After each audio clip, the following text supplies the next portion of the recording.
I'm delighted that you and I have the chance to be inspired by a person who has spent much of her life fighting for the little guy. Lynn Szymoniak, common spelling, the child of a master sergeant in the U.S. Marines, that's why she's so tough, I think, was born in Buffalo, New York, spent her early childhood in California and Hawaii, started her education at St. Peter's Elementary School in Antioch, and was one of the first young women to graduate Mundelein Carmel Catholic High School. Lynn earned her BA degree at Bryn Mawr College and a law degree from Villanova. Lynn, the proud mom of 3 super kids and the sister of Susan Gregerson, back there, one of our closest friends, has practiced law for 33 years. Apparently, when Ms. Szymoniak is admitted to practice law in a state, as she was in Pennsylvania, Oklahoma, Florida, the little person gets an ally, and the establishment had better watch out. In Pennsylvania, Lynn worked at a Philadelphia abused women's shelter. She advocated for Native Americans' rights in Oklahoma and as a legal representative of migrant farm workers in Florida. She is now a director of the Housing Justice Foundation. Lynn, an expert on workers' compensation and fraud, is the founder and author of Fraud Digest, whose mission is to disseminate arrest information, not enough of those, convictions and sentences in case of involving fraud allegations. So when Lynn, like so many others in the U.S., was notified that her home was going to be in foreclosure, they simply picked on the wrong puppy. But this is her story, not mine. So let's have Lynn tell it. Lynn Szymoniak.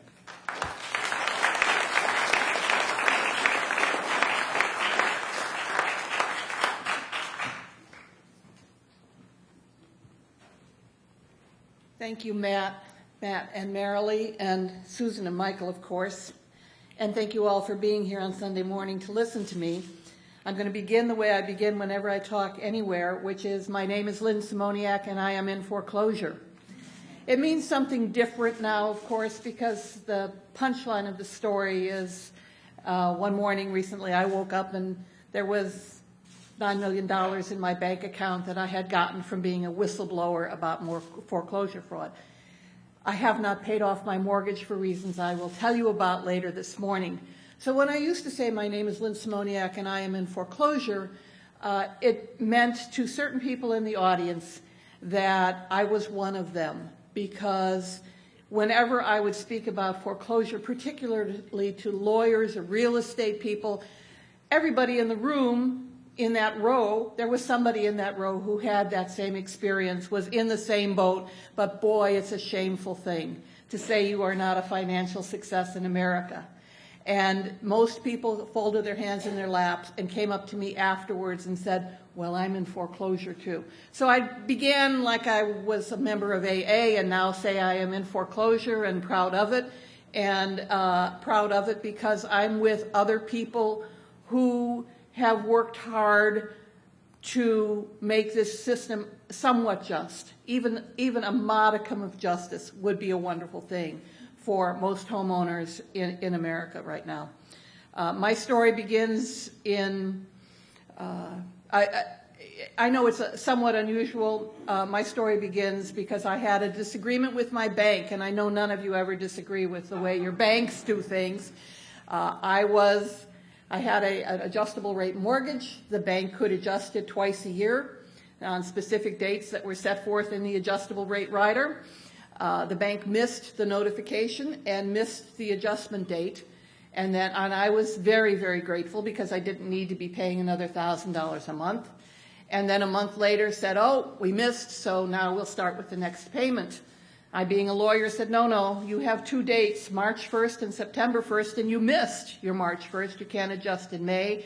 And they said, well, now you owe us a late fee for that money you didn't pay. And that was about the level of responsiveness I was able to get. I stopped paying and was sued 3 months later for foreclosure.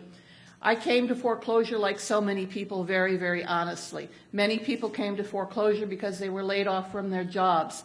I came to it because I ran through my money recklessly by spending a lot of it from my 401k when I was trying to recover from cancer, and spending a lot of it when I was trying to take care of our mom who had Alzheimer's and Parkinson's. And there's so many people that I talk to in America today have come to foreclosure and have run through their money because of medical bills, medical conditions, or unemployment, many situations that are not of their making, but they were forced to address, and that's how they ran out of money to pay to the banks. Sometime during this presentation, I'll probably say the banks got bailed out, we're getting kicked out, which is exactly what happened in our history and unfortunately is happening today at record numbers. We had a lull in the number of foreclosure filings, but that has turned around. And in the last 4 months, the number of foreclosure filings have gone up significantly and will continue to go up. And I'm going to talk a little bit about something called the shadow number of homes, the shadow market in housing, because right now our entire housing market is controlled very, very much by about 5 major banks and some minor banks. So I'll tell my story. There was a knock on my door one July morning. It was a deputy sheriff, and she was very kind and served me with foreclosure papers and said reassuringly, don't do anything drastic. You have many, many months to get out. And that's a terrible feeling, of course. It's a really shocking feeling, and you do know you probably do have to get out. I had thought I had borrowed conservatively when I had taken a second loan, rewritten my loan on my house. I borrowed $780,000 on a house that had been appraised the year before at $1.3 million. So in my mind, I had a cushion of $500,000 that I was not touching. So even if the market did slow down or go bad, I would still have that $500,000, which I thought was plenty of money to put away. As it turns out, 3 years later, I couldn't sell that same house for $600,000. So it was not significant enough. In Florida, our housing values in 5 years have fallen 65%. Unlike the rest of the country, when I hear housing values are down 30%, I think, gosh, what we would give for 30% instead of 65%. So we are significantly underwater. I was sued by something called Deutsche Bank National Trust Company as trustee for Soundview Home Loan Trust 2006 OPT 5. And I thought, what is that? I borrowed my money from Option 1 Mortgage Company. For 3 years, I wrote out my check to Option 1 Mortgage Company. When I tried to talk to them about falsely adjusting my mortgage, it was Option 1 Mortgage Company. So who was Deutsche Bank, et cetera, and why were they suing me? And that's where my efforts began in this. My background was I was an attorney for 33 years, and I also specialized in white-collar crime. I had testified as an expert witness for the federal government in 6 major criminal trials. These were all cases where somebody had made up an insurance company and collected premium and then not paid benefits of any sort, and the feds were prosecuting them, and I was an explainer of insurance to juries. So I had experience dealing with the Justice Department, with the FBI, and with the federal court system. So I did have an advantage in trying to determine who it was that was suing me. And one of the first things I saw was that the entity that was suing me said, we own the note, and with every mortgage there's a promissory note, and then the instrument that secures it, just like an automobile loan, is your mortgage. We own the note and the mortgage, we had the note and the mortgage, but we lost the note and the mortgage. I later found out that this same claim, we own it, we had it, we lost it, has been repeated in 500,000 cases around the country. You can go into the federal court system or the state court system and look through these files, and the banks repeatedly say, we own it, we had proof of it, but we lost it, too bad, and we have every right to foreclose. So I filed something which in legal terms is called a motion to dismiss, basically saying, show me the note, show me the mortgage, show me why you think you own my house. And they did not respond. 19 months later, the day after Christmas in 2009, I was served with a packet of papers that said, Eureka, we found the note, we found the mortgage, we even found an assignment of the note, we found an endorsement to the mortgage, everything we need. And I started looking at the papers that they had sent to me, and it took me about 5 minutes to conclude that these papers were bogus. They were signed by a bank officer in Alpharetta, Georgia, and I knew Alpharetta from some work I had done. I knew that that big organization wasn't located in Alpharetta. They were dated after Deutsche Bank had sued me. So it was as if they had looked into the future and decided that they were going to acquire my loan and mortgage and then sue me. And this, again, is something that has happened in thousands and thousands of cases across the country. So I looked at these and said, oh, no, this is not. But then I went a little bit further because that's what my training had taught me to do, and I saw that they were signed by a woman named Linda Green and a woman named Jessica Ode. If you've seen my 60 Minutes little section, this all comes to unraveling the Linda Green mystery. What I did was go into the records, the official records of Palm Beach County where I was, and search for every other mortgage assignment that had been signed by Linda Green or had been produced as evidence by Deutsche Bank. And what I immediately found was there were at least 20 different versions of the Linda Green signature. If I gave everyone a piece of paper in this room and asked you to write the name Linda Green, the signature variations would be that significant. And I was just stunned by this because I had some training in document examination, but you wouldn't need that training to see the difference in these signatures. You would know that these signatures were so dramatically different that many different people were signing the name Linda Green. Then I also started making piles of the job titles Linda Green had. And within the same week, she would be vice president of at least 12 different banks, 8 different mortgage servicers, 8 different mortgage companies. She had 30 different job titles, all these different signatures. And of course, my brain said, no, this isn't true. And it wasn't hard for me to sit and print out these examples of forgery and fraudulent documents. I traced the company she worked for. Computers are wonderful things. And their headquarters, the company is named Lender Processing Services. It's one of the biggest mortgage-related companies in the country. It's owned by 51 major banks, and its headquarters are Jacksonville, Florida. And it just so happened that I had served as an expert witness in 3 cases in Jacksonville, Florida. So I knew the prosecutors there. I knew the fellow who was in charge of prosecuting white-collar crimes. I knew some FBI agents and considered them my friends. And I thought this was going to be a cut-and-dried thing. So I contacted them. I said, here are my examples of fraudulent documents. Here is my history of the chronology of what happened to me. I think it's happening to lots of other people in Florida. And I continued to research. And as the evenings wore on, and I would watch TV and print out mortgage assignments. I have a 40-volume set of mortgage assignments in my house. And as the evenings wore on, I began to see that Linda Green at one point was an officer for a company called Bogus Assignee for Intervening Assignments. Bogus. She's the vice president of Bogus. And it was witnessed and notarized. All of these were witnessed and notarized. So the notary swears that before her appeared Linda Green, known to her to be a vice president of Bogus Assignment. And then one evening, a little bit later, I found a Bad Beanie, B-E-N-E. She was vice president of a Bad Beanie. And the notary swore by God that, yes, indeed, she knew that this woman was a vice president of a Bad Beanie.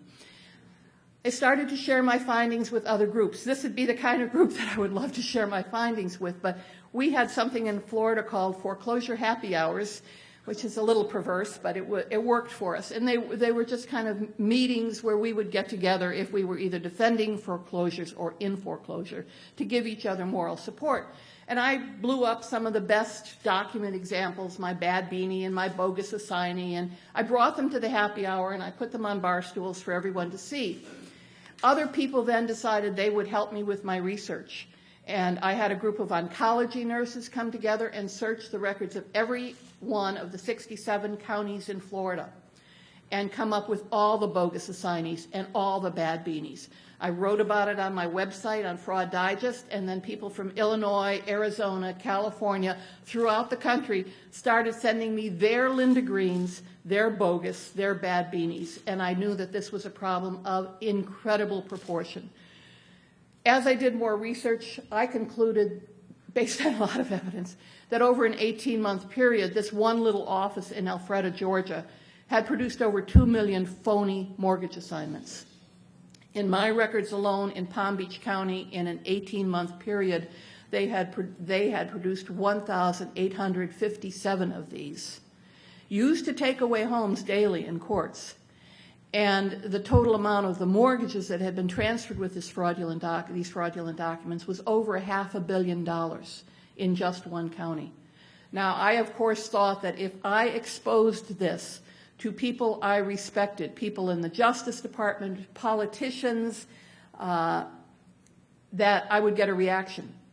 I fought to even get a meeting with my clerk of the court in Palm Beach County for over 2 years. I practiced law there for 32 years, and the woman wouldn't meet with me so that I could show why her documents were fraudulent. The state attorney wouldn't meet with me, and I wrote to every politician you can possibly think of, and always included many, many examples so that they could see how straightforward this was, without any response at all. I mean, it was as if I had just been talking to myself in the bathroom mirror in the morning and not submitting all these letters and binders of correspondence. Eventually, out of respect for our friendship, the Assistant U.S. Attorney from Jacksonville said, well, we're going to come see you and see what you have. He came down with an associate, some FBI agents. We spent a day and a half. There seemed to be no question in their minds what was going on here. And then they went off and did interviews of, and I'm assuming this happened, but it's a safe assumption from talking to some of the employees there, in Georgia. Within a month of the FBI coming in and interviewing the employees in this office, those offices were shut down. But here's what we know was going on in that office. It was signing rooms, and they would have long tables, and groups of 4 would sit and sign their name, and they had to sign the name Linda Green, because that was short and easy to spell, and they signed that name 1,000 documents an hour. They didn't read anything. They had no idea whether the information in it was true and correct. They signed those documents, and those are the documents which are then used in foreclosure cases and in bankruptcies all across the country to throw people out of their homes. Otherwise, banks would have had to actually negotiate with homeowners. They would have had to reach a modification of the mortgage if they couldn't prove they owned the loans.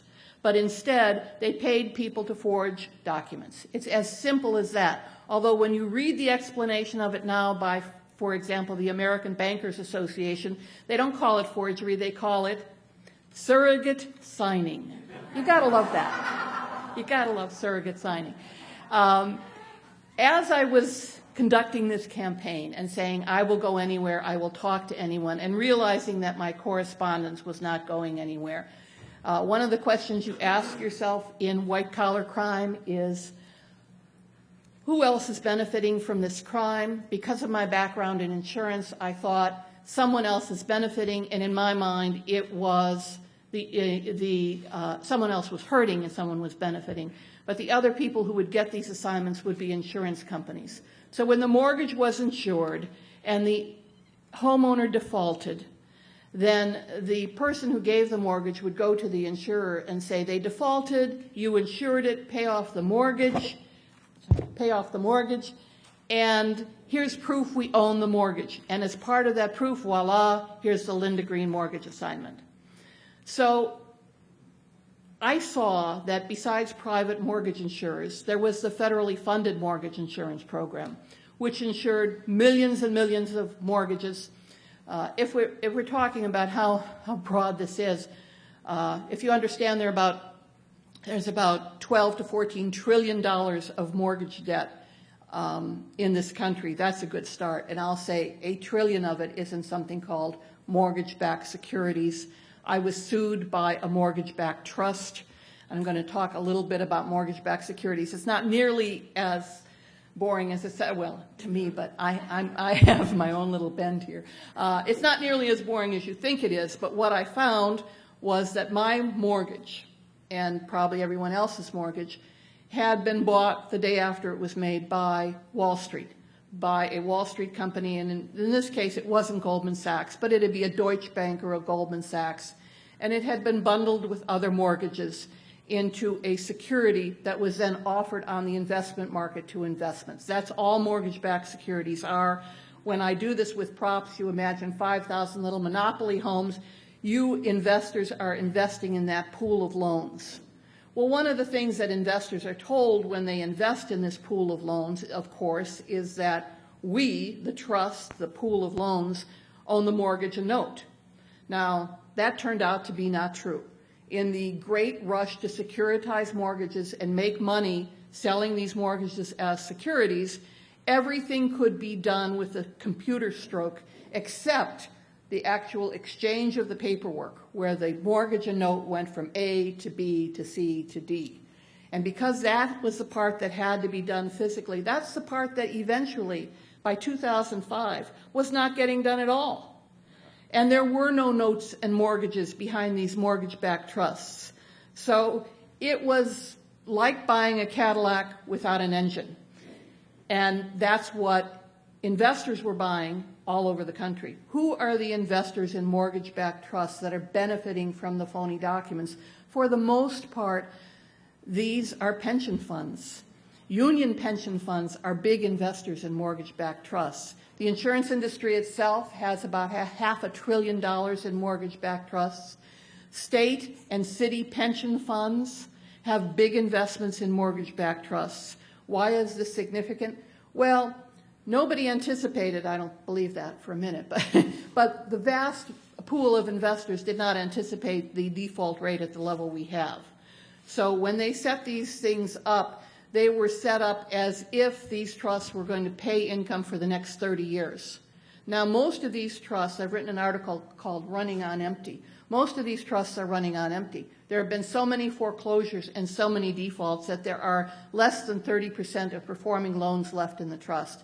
The only levels that are still getting their return on investment are the very high AAA rated levels. They are about to run out of money. And there will not be a return on these investments, which means the pension funds will no longer get the money to pay the pensions because of their investments. It is one of the, I won't say one, I believe it's the most significant economic crime in the history of our country. And it's about to get much worse, because once these pension funds stop getting their return on investment, it's a very, very serious consequence for everyone. The only solution to this, in my mind, was for banks to actually have to come forward and work with homeowners to modify mortgages to keep money flowing into the trusts. And I often advocate right now for modification to fair market value.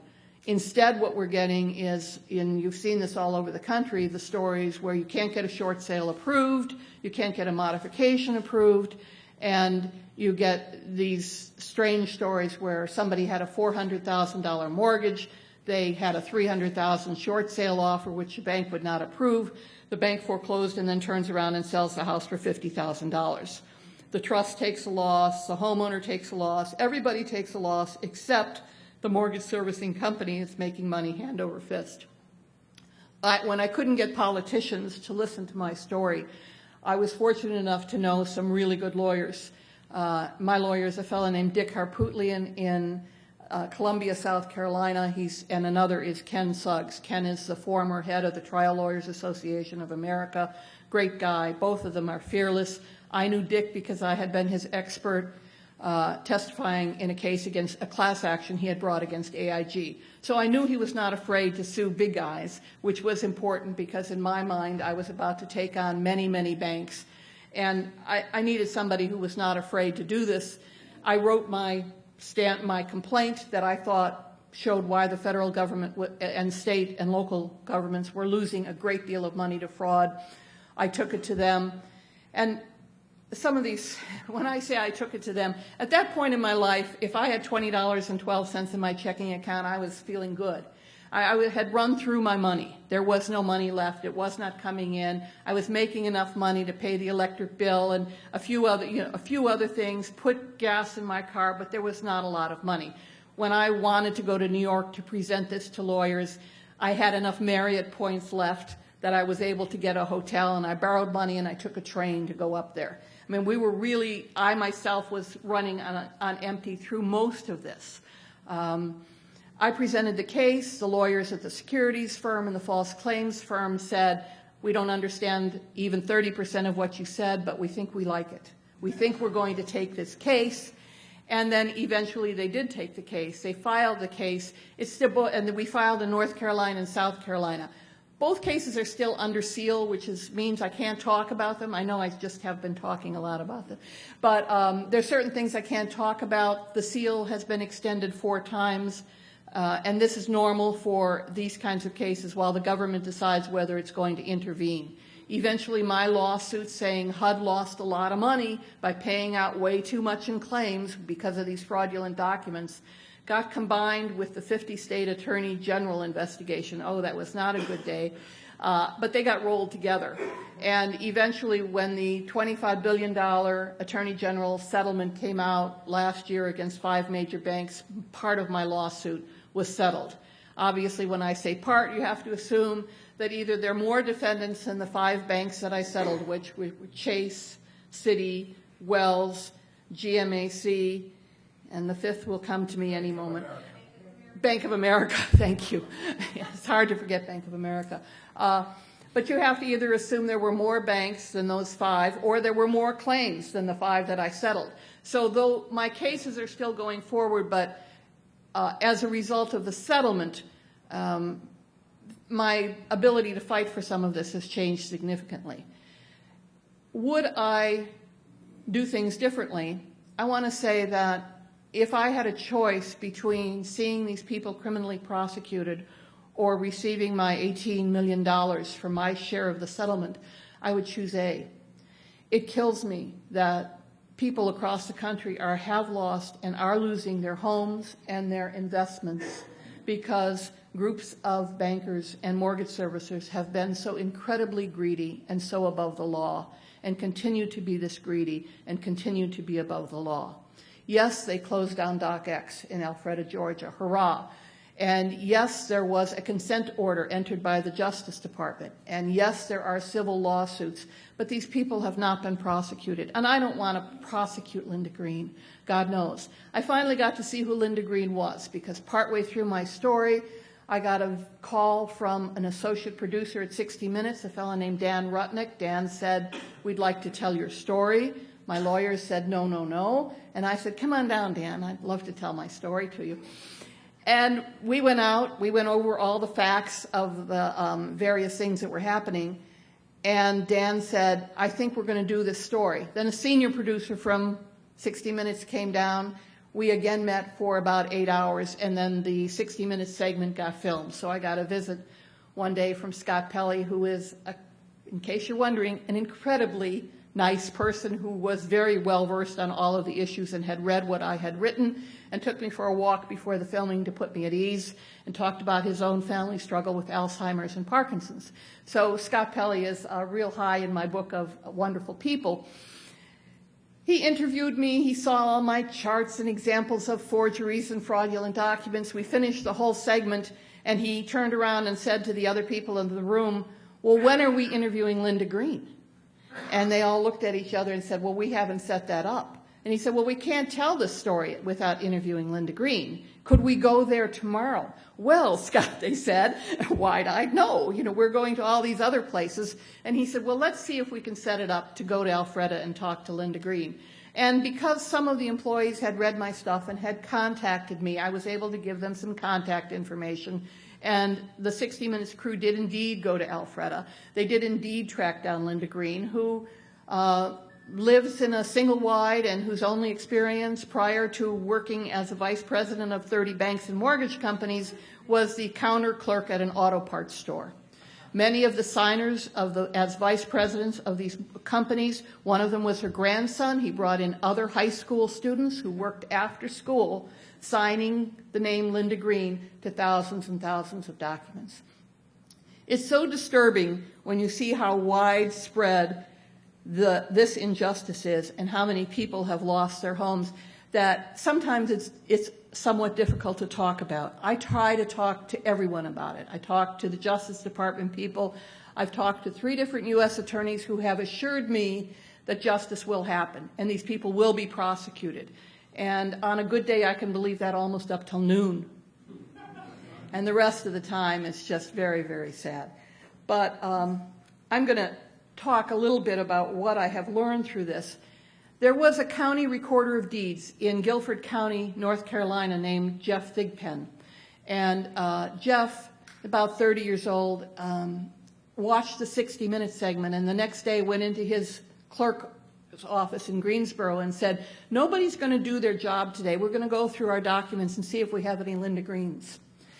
And by 10 o'clock in the morning, he had his conference table set up, and piles were forming of mortgage satisfaction documents and mortgage assignments from Guilford County signed by the Linda Greens of the world. And this man, who I did not know, took pictures of his conference table on his cell phone and started sending them to me saying, I have Linda Greens too. And then if you ever go to the Guilford County website and look up his section on fraud, Jeff was so offended by what he saw in his own county records that he put together a press conference. He got together with other county recorder of deeds, a fellow named John O'Brien from South Essex, Massachusetts. John is hell on wheels, and I just admire him greatly. Another fellow from San Francisco, a fellow from Michigan. And they all began doing the same thing. These are the lowest level elected officials you could find. I mean, certainly nobody said, oh yes, I aspire to be the recorder of deeds. And yet they are today leading this effort to show that the documents are fraudulent, and getting more and more recorders of deeds to stand up and say, oh no, this will not happen. In the course of this too, I met or talk to people from U.S. Attorney General's offices. So in Illinois, one of the people who did a superb investigation was Lisa Madigan's office. She filed a civil complaint against DocX and against another. It turns out there are about 18 variations of DocX around the country, unfortunately. And one of them was located in the western coast of Florida. It's called Nationwide Title Clearing. It's owned primarily by officials of the Church of Scientology, and it's responsible for putting out several million mortgage assignments every year. So Lisa Madigan investigated that company in particular. She wrote an incredibly detailed complaint against them. Her civil complaint is still pending. And if I ever met her, I would say, why haven't we filed criminal charges? But I would also say thank you for your very hard work. And the same was true of Eric Schneiderman, the Attorney General of New York. At one point, I finally heard President Obama say, after his State of the Union address, that mortgage fraud was a major issue. We were going to go after these guys, and we were setting up a task force, and Eric Schneiderman of New York, the Attorney General of New York, was going to head up this task force. Last week I read that it's very unlikely that any criminal prosecutions will come out of that task force, which is just stunningly upsetting to know that we will go on as if this never happened. We will let banks take homes.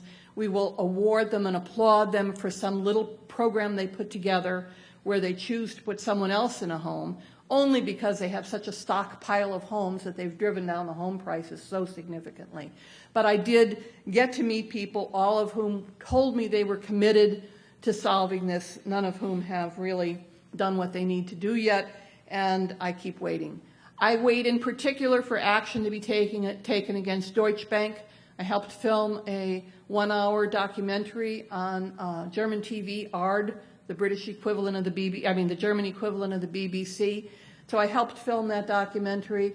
It showed me driving through neighborhoods, looking at houses that were slums that are being not maintained by Deutsche Bank after they go ahead and foreclose and refuse to negotiate in any way. The city of Los Angeles filed a class action suit against Deutsche Bank, having them named the largest slumlord in the city.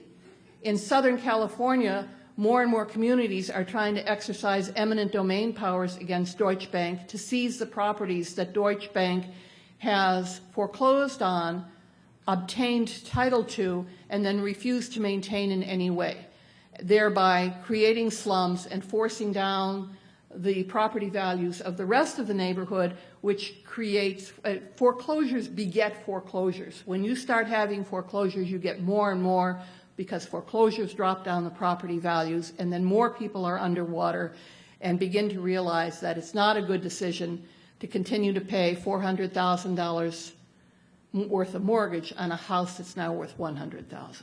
So more and more people force themselves into foreclosure. If you go to foreclosure court, you can see 300 people lose their homes in 90 minutes. There is more due process in this country for someone who shoplifts a bottle of nail polish than for someone who is losing their home, which is their major life investment. Foreclosure courts are the most disturbing place you can possibly spend a morning. I try to spend a morning there once every 2 weeks and observe and write about what I see. And invariably, I see people using fraudulent documents to foreclose on houses. Judges have, for the most part, drunk the Kool-Aid. They believe they are doing the patriotic thing of restoring the economy by pushing the foreclosures through so we reach bottom and we can rebound. All we do is go further and further down. We don't need that kind of activism by judges. But my sister reminds me, and this is something that has kept me sane, expect nothing and you will not be disappointed. And that's what I say when I go in to talk to U.S. attorneys and attorney generals who are all very officious and very powerful people and will not use that power to confront banks. And I don't know why they won't use the power. I don't know why they're as afraid as they are. It is a puzzle to me, and I'll probably die wondering what it is. In the process, though, I have met some incredible people. Besides Jeff Thigpen and John O'Brien, there's a group called OccupyOurHomes.org. The people involved in Occupy Our Homes have been able to do what lawyers have not been able to do in many cases, and that is stop foreclosures.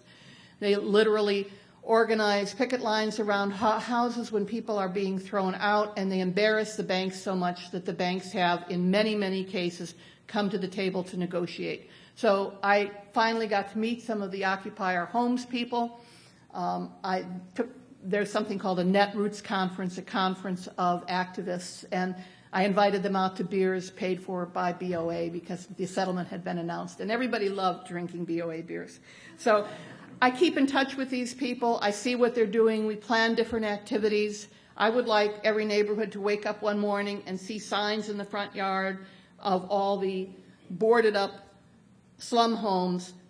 Deutsche Bank foreclosed. Deutsche Bank destroys neighborhoods. Fannie Mae foreclosed. Fannie Mae destroys neighborhoods. I would like to see more action, and I think we'll probably see it this year because people are beginning to understand that the only way to stop this is for the people in neighborhoods to stop it. If we depend on our elected officials, they got us here and they're not going to get us out of it, so we have to find different ways out. In the process, I am sometimes asked, are you afraid by taking on banks? And of all of the various defendants that I could be afraid of, I think probably Deutsche Bank is high on my list of companies to not deal with lightly, and the other was Nationwide Title Clearing because I'd heard terrible things about companies that are controlled by the Church of Scientology. Both of those scared me somewhat. But I'm 63, almost 64 years old, and I don't scare that easily, and yes, I am the daughter of a Marine. And I just decided that at this point in my life, this is what I wanted to do. I didn't want to do it just for me. It was frustrating as hell to me to see people kicked out of their homes using these documents. And so I try to join forces wherever I can, and I encourage others to join forces, and when there's an internet, that's wonderful. We've organized court watchers in Palm Beach County. Everybody has a white polo shirt and a little hammer of justice, and we go in, and when a judge is particularly piggish, which happens, then our court watchers report it back and we write about it online, and we intend to vote those judges out of office when we get an opportunity to do so. There are many, many different ways you can approach this problem and actions you can take, even if you can do nothing more than write letters and send emails. There's so many places to jump in here, and it really does not take physical strength. It takes determination, which especially for people of my age group, we are famous for our determination. I don't think it's always called that, but we're famous for our determination. I normally, when someone says, are you afraid, and it's not this group, I normally say, no, I'm not afraid. And I see no reason for you to be afraid. I think it's time to stop sitting behind our doors and being afraid. We have to really speak out and do something. In truth, from time to time, I have been afraid. I live in a gated community, and my car was broken into, my GPS and cell phone were stolen. I woke up one morning, and all of the emails from my inbox and outbox for 2 years had been sucked out of my computer. There's strange clicks on my telephone, and I will tell you my most disturbing story. I was coming from a meeting with U.S. attorneys and various officials from FEMA, from Fannie, Freddie, and FHA. I sat down on the plane. A gentleman I did not know sat down next to me. As I leaned forward to get my magazine, he leaned forward too, and he said, "Do you know what happens to people who sue banks?" And I did that. And he said, "They end up dead." And he sat back in his seat, and I thought, do I call the stewardess? What do I do now? You know, do I say, my fellow passenger just kind of threatened me? It wasn't he didn't say you know. So I sat there puzzled about this for the next hour and a half back to West Palm Beach, and I got off the plane and called the FBI agent that I work with and told him the story. And he said, "Don't you worry, Lynn, if they kill you, I'll kill 5 of them."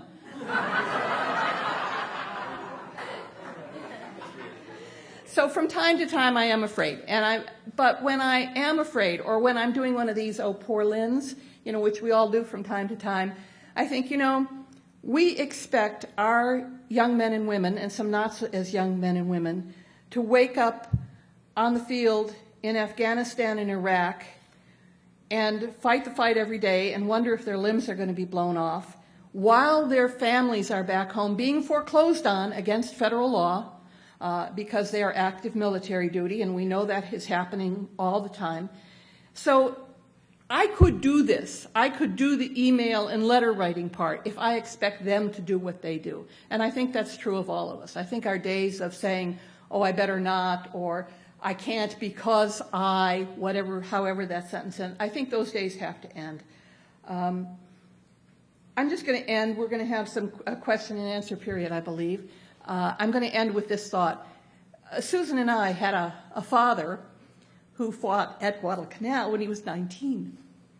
And so I always like to say, I would like to think I fight as hard for my country as he did. Thank you.